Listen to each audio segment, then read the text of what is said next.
अगर आपको पता चले कि आप न्यूज़ रूम में हमारे साथ मौजूद हैं वरिष्ठ पत्रकार गौतम लाहिड़ी जी, जो दशकों से बंगाल की राजनीति पर नज़र रखे हैं। गौतम दा, नेता नगरी में आपका बहुत बहुत स्वागत है। ये Adhir Ranjan Chaudhary versus Mamata Banerjee, India block में अलग फोटो ऑप होता है, लेकिन वहाँ जाते ही जिस तरह के बयान होते हैं लगता है मुख्य विपक्ष वही हैं। देखिए, इंडिया अलायंस में जो कहा जाता है कि अगर फॉल्ट लाइन कहीं है, जैसे भूकंप में फॉल्ट लाइन होता है, ये एक फॉल्ट लाइन है। मुझे नहीं लगता है कि अधीर चौधरी और ममता बनर्जी कभी साथ होंगे। दोनों एक साथ कब बात किया है ये तो पता नहीं है। शायद सबको पता है कि बात ही नहीं हुआ है। आपको पता है कि दोनों का जो मतलब कंपटीशन पॉलिटिक्स में शुरू से ही हुआ। अधीर चौधरी लेट आए थे कांग्रेस पॉलिटिक्स में, ममता जी पहले से ही थे। ममता जी जब यूथ कांग्रेस अध्यक्ष थे तब अधीर चौधरी कांग्रेस का विधायक बने। अधीर चौधरी 7 बार सांसद बने, ममता जी 8 बार सांसद बने। अधीर चौधरी ममता जी 2 बार रेल मंत्री बने। अधीर चौधरी को यूपीए में रेल का राज्य मंत्री का दर्जा दिया गया था। उसके बाद ये कहा जाता है कि अधीर चौधरी ममता बनर्जी का प्रोजेक्ट सब रोक देते थे। आपको याद होगा जब सोमेन मिश्र बहुत बड़ा प्रदेश अध्यक्ष, चुनाव तब होता था, चुनाव लड़े, ममता उसके खिलाफ लड़े थे, जिस लड़ाई में हार गए थे। वो हारने के बाद ममता बहुत नाराज थे। उनका लगा था कि ये सारे वोटर लिस्ट कांग्रेस का जो है फर्जी है, इसके खिलाफ वो तो आवाज़ बुलंद कर रहे थे। लेकिन इसके बाद उसको समझाने के लिए एक कमेटी सीताराम केसरी बनाए थे, जिसमें अधीर चौधरी को भी मेंबर बना दिया। ममता इतना नाराज हो गया कि खुले अब सड़क पे वो कालीघाट घर के बाहर वो खुदकुशी करने गए थे। ये फोटो भी छपा है, सबको पता है। तो इसलिए उन दोनों का जो विरोध है, दोनों ही लोकप्रिय नेता है। लेकिन अधीर, मैं मानता हूँ कि बंगाल में, पूरा बंगाल में लोकप्रियता उतना नहीं है जैसे ममता जी का है। इसलिए दोनों में एक फ़र्क है, लेकिन ममता जी उसको कॉम्पिटिटर मानते हैं। तो ये दोनों का तालमेल होना बहुत ही मुश्किल है। मुझे नहीं लगता है कि अगर कोई ज़बरदस्ती सीट अलायंस सो कॉल्ड अगर होता है वो कामयाब नहीं होगा, क्योंकि एक बंगाल का इतिहास है। 1984 में कांग्रेस को सबसे ज़्यादा सीट मिले थे, 16 सीट, वो भी लेफ्ट को ज़्यादा मिले थे। 84 आपको याद होगा कि इंदिरा गांधी का निधन के बाद।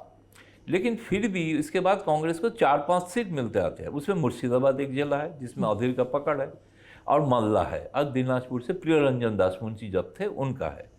तो ये एक लिमिटेड माने स्पेस कांग्रेस का हो चुका है बहुत दिनों तक।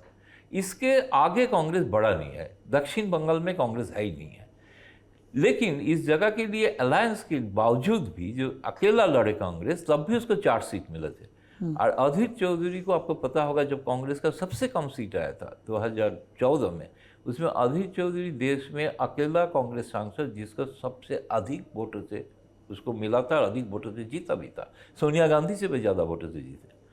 तो अधीर चौधरी का जो है, इसके साथ वो दोनों का, आप देखिए रिसेंटली तो हुआ ही है, आप लोगों को पता ही है, वो जो ममता जी स्पेन गए थे, उन्होंने कहा स्पेन नहीं, बंगाल का पेन नहीं समझते हैं, स्पेन घूमने जा रहा है। इस तरह का बयान ममता जी खुद उसके खिलाफ नहीं बोलते हैं, लेकिन ममता जी का लोग उसके खिलाफ बोलते। एक तो कांग्रेस नेता है, वो तो सिर पे कपड़ा बांध के बैठा है अपना मुंडन करके, जब तक ममता नहीं हटेगी तब तक मैं बाल नहीं बनाऊंगा। तो ये बंगाल का कांग्रेस का लीडर है। तो इसके तरह से अब अलायंस, मेरे ख्याल में ये सीरियस फॉल्ट लाइन है, अलायंस होगा नहीं। ये इंडिया अलायंस के लिए मानना पड़ेगा। केरल में अगर कांग्रेस और वामपंथी एक दूसरे के खिलाफ लड़ते हैं, बंगाल में भी ये दूसरे के खिलाफ ही लड़ना ही, एक साथ लड़ेगा कोई फायदा नहीं है, क्योंकि कांग्रेस का सपोर्टर सारे वोट बीजेपी को चले जाएगा। जो मस्तक मुंडन करके बैठा है वो थोड़ी मानेंगे अलायंस, वो भी नेता है, एक स्पोक्स पर्सन है। तो इसलिए ये एक नेचुरल चीज़ है। ममता का जो ग्राफ बढ़ रहा है, वह बड़ा है अभी तक, वो कांग्रेस के लिए स्पेस, सेम स्पेस है, पॉलिटिकल स्पेस सेम है, इसलिए मुश्किल है दोनों को एक साथ आना। और ममता बनर्जी अपने आप को पॉलिटिकली कितने मजबूत टर्फ पर पा रही हैं, क्योंकि अगर बंगाल से उनकी सीटें ज़्यादा आएंगी तभी इंडिया ब्लॉक में उनका वजन ज़्यादा होगा। ठीक, नहीं, ये बात तो बिल्कुल सही है। वो तो इसलिए शायद पहले तो कहा था कि ममता जी कि हम अकेला ही लड़ेंगे 42 सीट में। अभी शायद लगा जो एक चुनाव हुआ था, उपचुनाव सागर दिखी, जिसमें माइनॉरिटी वोट थोड़ा शिफ्ट होने दिखाई दिया।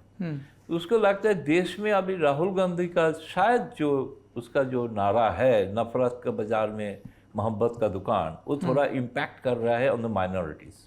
वो देख के वो शायद चाहते हैं कि कांग्रेस अगर उनके साथ कुछ तरह जगह पे रहे, लेकिन ज़्यादातर सीट पे 40 सीट में कम से कम टीएमसी को छोड़ दे।